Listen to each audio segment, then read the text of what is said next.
Bonjour à tous et bienvenue dans Souvenirs d'écolier. Chaque semaine, je reçois une personnalité qui se confie sur son enfance et sa scolarité. Et avec moi cette semaine, Aria Crescendo. Bonjour Aria. Coucou, comment ça va? Ça va? Oui, très bien. Alors, tu es musicienne, tu es chanteuse, tu es prof de yoga, tu es danseuse. Oui. Et tu es aussi autrice. Et c'est pour ça qu'on te retrouve cette semaine. Yes. Pour ton nouveau livre, Invincible. Yes, mon 3e livre, Invincible. Alors, qu'est-ce qu'il a de différent des précédents? Alors, du coup, dans mon premier livre, bon, c'était que sur le yoga, parce que les 3 livres, c'est du yoga. Le deuxième, il y avait du yoga et des healthy food. Ouais. Donc, toutes les herbes chinoises, Là comment aussi, se il y en a traiter. aussi. Il y a des recettes. Mais là, en fait, dans le deuxième, c'était plutôt comment se traiter sans médecin avec des herbes chinoises, des trucs comme ça. Et dans celui-ci, il y a un petit peu de recettes. Enfin, t'en as que 4 ou 5, je sais plus. J'en ai vu en regardant. Ouais, voilà, il y en a que 4 ou 5. Mais en fait, le sujet principal de ce livre, c'est vraiment comment sortir sa force. C'est le mental. Voilà, en fait, comment sortir. C'est exactement ça. Tu m'as déjà fait un petit coaching. Ouais, voilà, un petit coaching juste avant. Donc, en fait, comment sortir sa force warrior, puisque c'est du yoga warrior, comment sortir sa force guerrier de son tapis et l'amener dans la vie de tous les jours. C'est-à-dire que, voilà, comment éliminer les gens négatifs, comment mieux manger, comment se faire du bien au quotidien. On va faire un petit flashback si tu veux bien. Allez, d'accord. On va faire un petit bond dans le passé. Pour commencer, tu étais quel genre d'élève? Alors, indiscipliné. Ah bon? Ah, de fou. T'étais une rebelle? Ah ouais, j'ai une hyperactive, je tenais pas en place, j'étais le clown de l'école. Donc souvent, en fait, tous les ans, on me changeait d'école parce que les profs me supportaient pas. D'école carrément? Ah, d'école, ouais. ouais, Déjà, t'as été à l'école où? Alors du coup, dans le sud de la France, parce que ma mère est du sud, donc elle habitait à Narbonne. D'accord. Et j'ai fait tous les collèges de Narbonne, voilà. T'as pas très d'accent? simple. Non, j'ai pas d'accent parce que bon, j'ai quand même vécu 10 ans aux US. Je suis un petit peu. Mon père est de Transylvanie, donc ma mère est française, et je suis un petit peu enfant du monde parce que j'ai vécu donc 10 ans à LA. Et honnêtement, à Los Angeles, c'est là où je me sens vraiment dans mon élément, quoi. Parce que je suis née, tu vois, en Transylvanie, à 5 minutes du château de Dracula. Il fait moins 25 degrés l'hiver. Moi, je déteste le froid, je déteste l'hiver et je cours dès qu'il fait froid ailleurs. Donc, LA, 25 degrés en hiver, c'est là que j'aurais dû naître. T'es arrivée en France à quel âge? Je suis arrivée, donc mes parents, ils ont divorcé à 1 an, donc 2 ans. Enfin, je suis arrivée bébé, quoi. Et t'es arrivée à Paris? Non, Directement à Narbonne. Ouais, Narbonne. C'était les parents de ma mère qui habitaient là-bas. Et après Narbonne, Paris? Paris, à 15 ans. Donc j'ai arrêté l'école après la 3e. Parce que je voulais conquérir le monde, je voulais être sur scène. Voilà, c'était mon rêve d'être sur scène. Je te dis, j'avais vraiment une patate d'enfer, donc j'ai fait une école artistique. C'est pour ça que t'étais le petit clown alors? Voilà, j'ai le petit clown. À l'école. Exactement. T'as une anecdote qui te revient comme ça? Ah ouais, j'en ai plusieurs. On m'a mis dehors. Enfin, je suis déjà venue en cours sans manuel. Ma mère est prof de maths. Hein. Il faut savoir que tous les scientifiques dans ma famille, ils étaient tous dégoûtés que moi je sois l'artiste folle. Et en fait, du coup, j'étais très forte en maths. Je connaissais la matière jusqu'en terminale alors que je suis allée jusqu'en 3e, mais ça me plaisait pas, en fait, je m'ennuyais. Donc du coup, je suis venue j'allais sans cahier, sans livre et tout, et je restais comme ça, et la prof de maths, elle était vénère parce que j'avais des super bonnes notes, mais que je n'amenais pas mes affaires. Et dans les autres matières? Ah non, dans les matières, ah non. Par contre, non, dans tout ce qui était, comment littéraire? ça s'appelle, ouais, littéraire, un peu moins. Alors, dans la rédaction, oui, mais pas dans l'écriture. En fait, j'ai du mal avec la grammaire, c'est vraiment mon point faible. La grammaire, t'as une double culture aussi. Donc. Ouais, aussi, voilà, ma première langue au départ, c'était le roumain avec mon père, donc c'était difficile. Donc tu dirais que l'accent là qu'on entend dans ta voix, c'est roumain? Je pense pas, parce que je suis un petit peu citoyenne du monde. Je pense que, parce que tu sais, je parle 4 langues. Je parle le français, le roumain, l'anglais et l'italien. Okay. Et dans les 4 langues, j'ai un accent. Donc à chaque fois que et l'italien et l'anglais, c'est après l'école alors que tu les as appris? En fait, oui. L'italien est très proche du roumain. Donc du coup, comme c'était ma première langue, oui, c'est presque pareil. Facile, voilà. Et après, l'anglais, oui, j'ai appris à l'école, mais c'est surtout avec le Crazy Horse à 17 ans quand j'ai voyagé que j'ai appris, ouais. Si on te demande un souvenir d'écolier bien précis? Bien précis? Drôle, triste, peu alors très drôle. Donc du coup, donc je vous ai dit, j'ai changé de collège tous les ans. Donc à un moment donné, comme il n'y avait plus de collège à faire à Narbonne, on m'a mis dans l'école catholique avec les nonnes. Les nonnes, c'est ça, on dit ça comme ça. Oui. Et du coup, écoute, figure-toi qu'il y avait les bonnes sœurs. Donc il y avait des barreaux dans les classes. Ouais. Et figure-toi que j'ai cassé les barreaux. J'étais en demi-pension, moi je voulais m'échapper. Et t'as quel âge? Je sais pas, 13 ans, 12 ans, je sais pas, j'ai toujours fait le... Tu les as cassés avec quoi? Tu sais, je grattais et tout, il y en a un qui bougeait, et du coup, je me suis échappée du collège en passant par les... Non, une psychopathe, je te dis, j'étais vraiment intenable. Je faisais des fugues à... En fait, toi, tu voulais tout sauf être à l'école, quoi. Voilà, c'est ça. Voilà, c'est ça. En fait, mon rêve, c'était de conquérir du monde et être sur scène et faire rire les gens, voilà. Est-ce que malgré tout, il y a un prof qui t'a marqué? Tu sais quoi, je pense que ça a été ça le problème. C'est que j'ai pas eu de profs qui m'ont marqué. Donc du coup, si t'as pas un prof qui t'inspire, et bah t'as pas envie. Tu sais, en fait, j'ai toujours l'impression que les profs, ils étaient là parce qu'ils étaient blasés et que. Mais enfin, j'ai pas eu de chance, quoi. Voilà, parce que souvent, des gens se disent, voilà, mon prof. Moi, le seul prof qui m'a marqué, bon, qui me marque toujours, c'est ma maman. Parce que du coup, c'est avec elle que je faisais les devoirs à l'école, de l'école. Voilà. Tu dirais quand même que ta matière préférée, du coup, c'est les maths ou même pas? Je dirais que c'est les maths. Je pourrais dire la musique, bien sûr, puisque voilà, aussi, c'est vrai la musique, les maths, le sport en général, j'aime bien. Voilà. T'as arrêté les études jeune? Ouais. Parce que t'as été repérée? Oui, parce que du coup, mon rêve, c'était d'être sur scène. Donc, à 15 ans, je suis arrivée sur Paris. Ta mère, elle te laisse partir? Eh bien, écoute, oui, elle m'a laissé partir parce que ma mère, elle n'avait pas le choix. Oui, t'avais l'air de faire ce que tu voulais, quoi, clairement. En fait, c'est pas ça. C'est que ma mère, elle a toujours été mon soutien number one, tu vois. C'est ma fan numéro 1. T'as des frères et sœurs? Non, je suis fille unique, malheureusement. C'est pour ça que je rêve d'une grande famille. Mais non, j'étais toujours... en fait, c'était ma fan numéro 1, ma mère. Donc, elle m'a toujours soutenue. Donc, quand je lui ai dit, je veux être sur scène, je veux réaliser mes rêves. Donc, comme j'avais fait une école artistique de chant, de danse et théâtre, elle m'a dit, bah, vas-y, vis tes rêves. Et j'avais une copine qui faisait du mannequinat qui m'a dit, je t'héberge. Donc, je dis, vas-y, on se lance dans l'aventure. Et j'ai commencé à chanter dans des piano-bars, de la musique italienne. Puisque, voilà, j'adorais Laura Pausini, je sais pas si tu connais. Bien sûr. Et voilà, donc du coup, j'adorais toutes ces choses-là. Et je me suis mis à chanter. On m'a repérée justement dans un piano-bar où je chantais à Porte-Maillot. D'accord. Donc, voilà, rien à voir. J'avais une petite frange et tout. Et puis, on m'a dit, ah, mais tu sais, ils auditionnent au Crazy Horse. T'as trop une prestance de fou sur scène. Tu devrais trop aller auditionner. Donc, à ce moment-là, tu savais pas que tu dansais bien, alors? Bah non, j'avais fait de la danse. Mais après, tu sais, j'aimais être sur scène. Donc, que ça soit du chant, du théâtre ou de la musique ou de la danse. J'étais pas la meilleure danseuse. Hein. J'étais pas du tout en danseuse classique puisque ma mère l'a essayé la danse classique quand j'étais plus jeune. Et encore une fois, il y avait trop de discipline pour moi. Donc, on m'a mis dehors. Toi, il faut que tu sois libre. C'est ça, en fait. J'aime pas qu'on me dise quoi faire. J'aime pas, c'était un gros... Enfin, du moins, c'était un gros problème à l'époque quand j'étais jeune. C'était impossible. Si on me disait, je faisais le contraire juste pour faire chier, tu vois. Et du coup, ouais, non, j'étais la rebelle du truc. Et tu vas faire pareil avec tes enfants? Écoute, le truc, c'est dur maintenant que j'ai des enfants, tu vois. Comment je gère ça? J'ai envie de leur laisser la liberté de choisir ce qu'ils veulent, tout en les dirigeant, tu vois, en essayant qu'ils essaient plein de choses, voilà, et puis qu'ils trouvent leur passion. Mais c'est comme libre mais cadré. Libre mais cadré, ouais, parce que quand même, je dis à ma mère des fois, putain, mais t'es folle, tu m'as laissé partir. Mais heureusement que, en fait, tu sais quoi, le truc avec moi, c'est que j'ai toujours su ce que je voulais faire. Donc, tu sais, quand t'as des doutes, tu lui as donné sais pas confiance, où tu vas, en fait. Elle avait confiance en toi. c'est ça. C'est-à-dire qu'elle avait grave confiance et elle s'est dit, bah, elle est capable de faire. Et comme elle m'a fait confiance, bah, moi, j'avais confiance en moi. Et du coup, j'étais capable de tout. C'est pour ça que je vous dis, les parents, c'est quand même hyper important parce que c'est eux, s'ils vous mettent des doutes en disant, ah, je suis pas sûre que tu puisses faire ça ou nanana, bah, du coup, toi-même, tu doutes, tu vois. Et du coup, tu es multicasquette, mais si tu reviens à l'enfance, le métier qui te faisait rêver, c'est être sur scène. Ouais, depuis l'âge de 5 ans. Mais pas précisément en danse ou en chant. J'aimais chanter, donc peut-être je dirais les comédies musicales même, parce que j'aimais chanter, danser. Ouais. Et c'est moi qui organisais tous les spectacles dans les écoles. Donc je faisais, tu vois, les spectacles de fin d'année, c'est moi qui organisais, je choisissais, je faisais les castings. Et toi, t'étais un peu leaduse aussi, hein? Un truc de fou, je faisais les castings. Donc, la commandante. Ah, mais grave, de fou. Et je faisais ça, et même au parc avec les enfants quand j'étais jeune, ma mère, ça c'est une blague, mais c'est hyper rigolo. Donc je organisais avec les enfants du parc qui va faire quand, on faisait des spectacles pour les parents, et je ramassais l'argent. Donc tu vois, j'étais business, hein. Je leur faisais payer 5 € ou 5 francs à l'époque, je sais plus. Et du coup, voilà, je faisais business et en même temps, j'organisais les spectacles. Le Crazy Horse, ça dure combien de temps?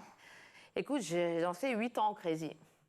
Après, tu es partie à combien de temps en tournée? Après, je suis partie aux US. En fait, avec le Crazy Horse, on a fait pas mal de tournées, hein, parce qu'on a fait toute l'Amérique du Sud, le Tokyo. Enfin, il y a eu le Crazy, tu sais, j'ai travaillé à Las Vegas, donc il y a eu pas mal d'aventures. Mais comment ça se passe au démarrage? C'est à Paris? C'est à Paris. On t'engage à Paris, et puis après, il y avait une équipe qui était tournante, donc en fait, on switchait. De temps en temps, tu partais à LA, à Vegas, de temps en temps, tu partais en Amérique du Sud. Enfin, il y avait des tournées, donc c'était super intéressant pour quelqu'un de si jeune, tu vois. J'avais 17 ans, donc voyager le monde entier, ça a été vraiment une super expérience. Et c'est à Las Vegas que tu découvres le yoga?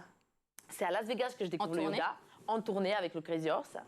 Et révélation. Donc voilà, je l'ai découvert parce que j'étais en dépression. À Vegas, il n'y a rien à faire. En plus, j'avais pas encore 21 ans. Donc si tu peux pas sortir, tu peux pas boire, tu peux rien faire. Et toutes mes copines sortaient après le spectacle. Moi, je rentrais chez moi, manger du Nutella. T'avais pas envie de sortir?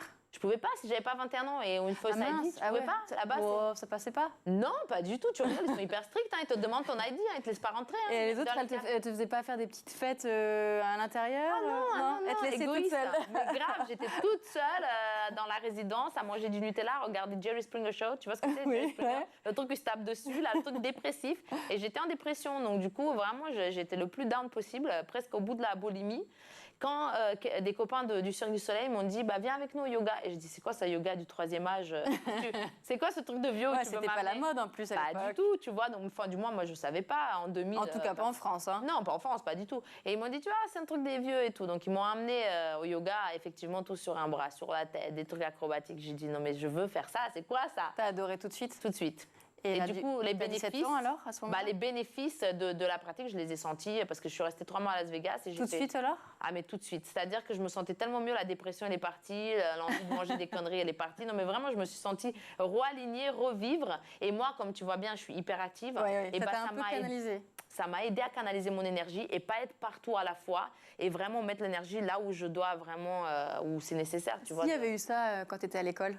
Bah, franchement, ça m'aurait aidé de fou. C'est pour ça que je dis que ça devrait être obligatoire dans les écoles. Moi, mon rêve, tu sais, c'est d'amener ça dans les écoles, parce que ça fait 10 ans que j'ai une école de formation. Ouais. Et mon rêve, et je l'ai dit sur France Inter, et ils m'ont dit c'est très bien parce qu'il y a des gens de politique qui écoutent la radio, mais mon rêve, c'est de former les profs de l'éducation nationale de sport à introduire le yoga dans les écoles. Je pense que c'est une bonne chose. Parce que franchement, j'aurais eu ça m'aurait sauvé et j'aurais beaucoup plus appris dans plein de matières parce que j'aurais été plus recentrée.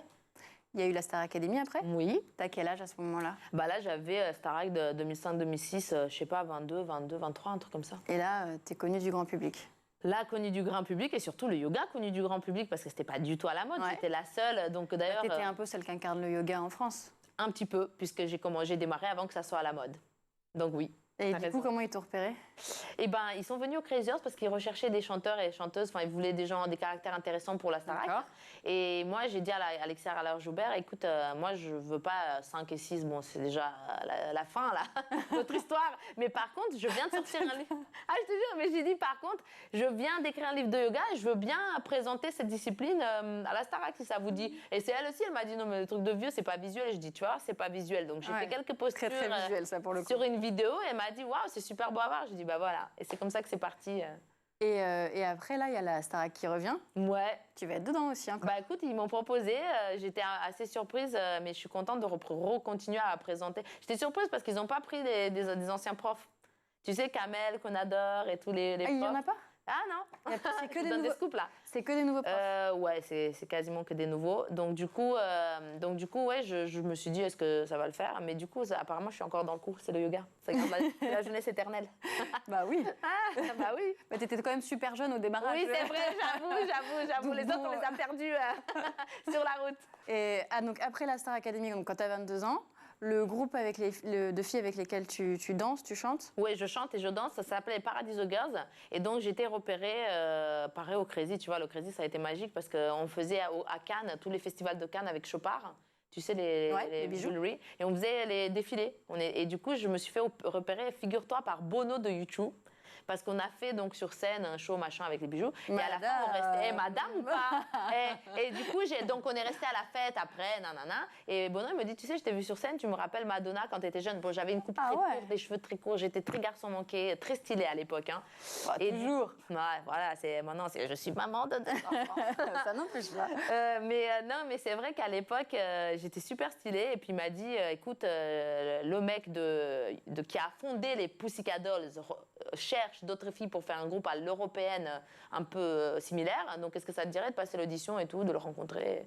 Et en gros, ça a commencé comme ça. On est parti à Londres, on a fait des auditions. Et puis ça dure combien de temps? Ça a duré à peu près 7-8 ans. Ouais. Je suis par cycle de 7-8. Tu vois, c'est à chaque fois je change de vie. C'est quand même des longs cycles. Ouais, c'est super. C'est des belles vies. Plusieurs vies en une vie. Et du coup, je suis partie à LA direct, alors que je t'avoue qu'après la Starac, j'avais plein de propositions ici pour faire une minute santé beauté sur TF1, après le journal. Tu aurais pu faire une carrière télévisuelle. Télévisuelle en France, mais j'ai choisi entre ça et will.i.am, parce que c'était quand même will.i.am, Pharrell Williams, CeeLo Green, des producteurs de folie. Et malheureusement, on n'a pas été connus en France, donc c'est très connu. Hein. On a eu des millions et des millions de vues. Et ça s'arrête?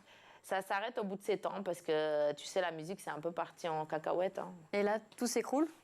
tout s'écroule pas parce que moi, je rebondis toujours. Hein, tu vois bien, j'ai plusieurs vies en une seule vie. Donc, du coup, ce qui s'est passé, c'est que quand le groupe s'est arrêté, j'ai cherché à faire une carrière solo. Et le problème, c'est que comme la musique, c'était un petit peu dans la descente, j'étais signée, aux US du moins, et j'ai été signée chez Warner en France. D'accord. Et donc, je suis rentrée en France il y a à peu près 7-8 ans. Ouais. Et du coup, j'étais en tournée avec Shaim. J'ai fait la première partie de Shaim. Et en même temps, j'ai repris mon business yoga, donc j'ai écrit un deuxième livre de yoga. En même temps, parce que ça a toujours été un deuxième métier, c'est un peu le fil conducteur de ma vie, le yoga. Et parce que tu sais, dans le milieu artistique, c'est toujours pareil. C'est un jour on t'aime, t'es partout à la télé, t'es à la radio, on te kiffe, t'as compris qu'il fallait un autre équilibre. Voilà, donc c'est ou le yoga, ou sinon j'aurais été alcoolique, dépressif, en rehab. Quand tu vois Britney et tout ça, on a compris aux US. Moi, j'ai vécu quasiment 10 ans aux US et c'est ça Hollywood. Hein.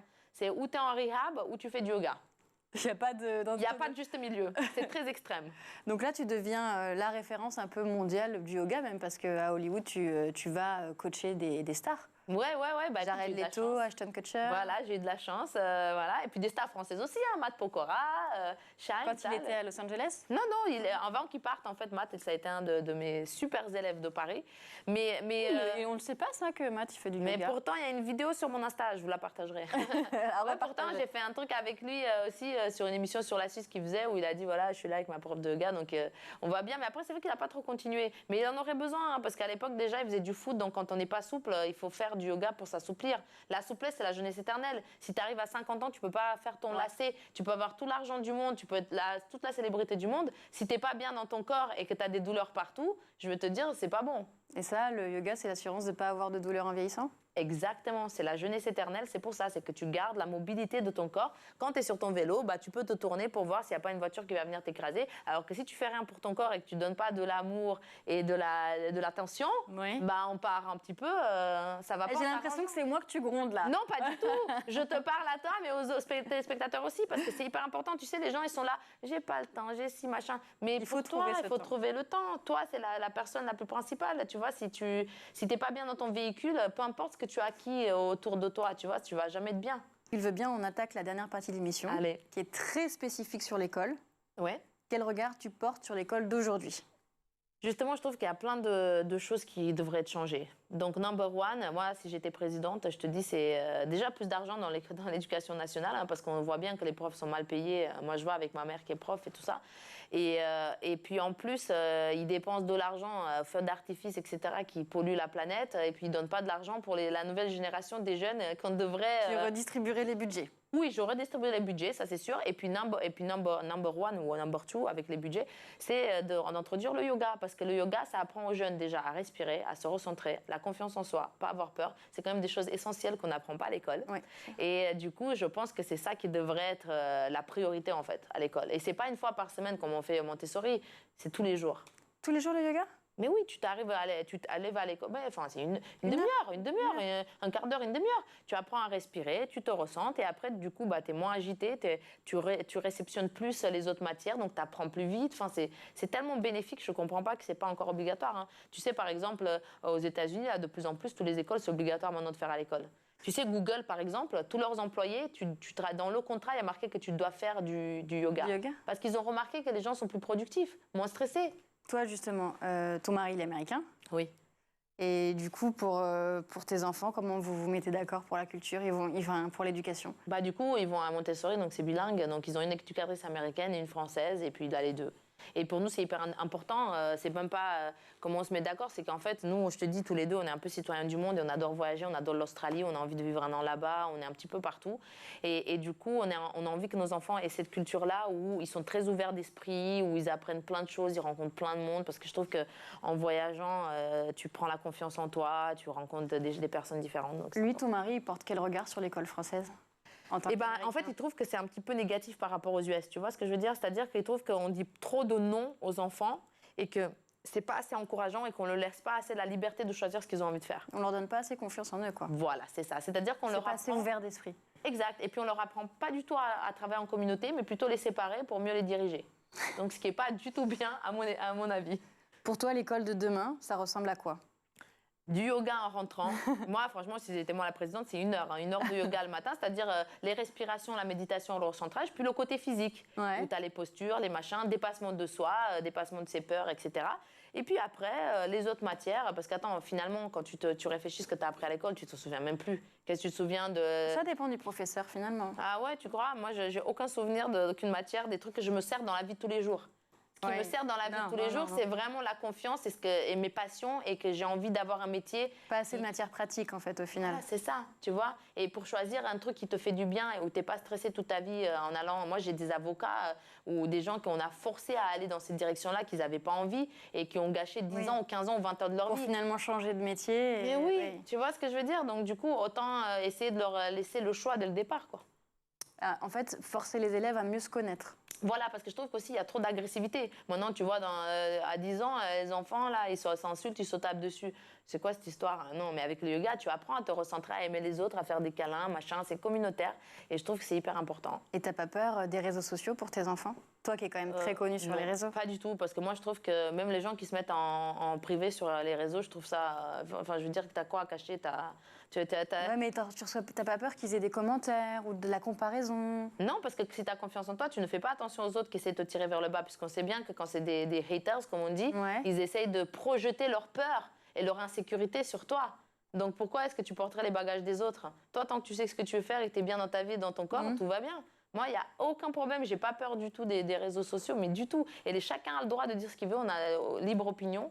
Donc, par contre, je ne prends pas du tout les commentaires négatifs. Non, mon cerveau, il ne les enregistre même pas. Si tu veux me dire un truc sympa, tu vois, quand tu me vois, au lieu de me dire « Ah, t'es fatiguée aujourd'hui, t'as une sale tête ». Si tu me dis « Ah, bah, j'aime bien ton t-shirt », bah, je préfère entendre ça. Donc, tu vas réussir à faire le tri le tri mental. Et ça s'apprend aussi. Donc ça, on devrait l'apprendre dans les écoles, tu vois, parce que c'est vrai, on se laisse trop affecter par les opinions des autres. Qu'est-ce qu'on s'en fout? Et c'est pas que sur les réseaux, hein, dans la vie de tous les jours, les gens ils essaient de te décourager. Tous les jours, c'est juste un peu plus fort sur les réseaux. Voilà, un exemple, mon mari, il a 10 ans de moins que moi, d'accord? Donc on s'est mariés à la mairie de Boulogne. Le maire de Boulogne, un vieux schnouk, voilà, moche, mais vraiment, et quand je dis moche, c'est pas que la beauté physique. C'est plus le maire actuel? Non, je sais plus, je crois que c'est une femme maintenant. Mais à l'époque, donc très moche, mais de l'intérieur, tu vois, parce que moi je trouve que la beauté, ça vient de l'âme et de ton énergie, donc très moche. Le gars, il me dit, vous n'avez pas peur de vous marier avec un gars qui a 10 ans de moins que vous? Parce que vous savez, les femmes vieillissent plus vite, hein. Tu vois comment sympathique. Tu vois comment il me jette ses peurs, et j'aurais pu être déprimée qui m'a dit ça. Mais tu vois, pas du tout. J'ai dit, en fait, le gars, il est tellement mal dans sa peau et ça se voit qu'il est tellement pas bien dans sa vie qu'il essaie de projeter ses peurs et ses insécurités sur moi. Donc j'ai dit, je ne prends pas. Je me mets dans ma bulle de positivité. Et tu réponds pas quand c'est comme ça? J'ai dit, bah non, regardez, je suis... hein, vous voyez la différence? Regardez-moi, avec le yoga, c'est la jeunesse éternelle. Je réponds avec une blague ou alors je fais pas attention. C'est pas grave, il faut pas faire attention. On a trop de gens qui nous tirent vers le bas et c'est pas possible ça. Donc en fait, c'est une philosophie que tu voudrais apprendre à l'école. C'est une philosophie de vie, c'est exactement ça. Et on ne devrait pas avoir peur des réseaux parce que maintenant le monde fonctionne comme ça. C'est pas grave, c'est juste il faut être sélectif. Voilà, c'est comme dans la vie. Tu ne vas pas être ami avec des gens que tu n'aimes pas et qui vont te dire des choses négatives. Donc c'est pareil sur les réseaux. Bon, rien, c'est déjà la fin de cette émission. Ah non. Merci d'avoir partagé avec nous tous tes souvenirs, enfin d'enfance, de scolarité. Moi, je vous retrouve la semaine prochaine pour un nouveau numéro de Souvenirs d'écoliers sur School TV.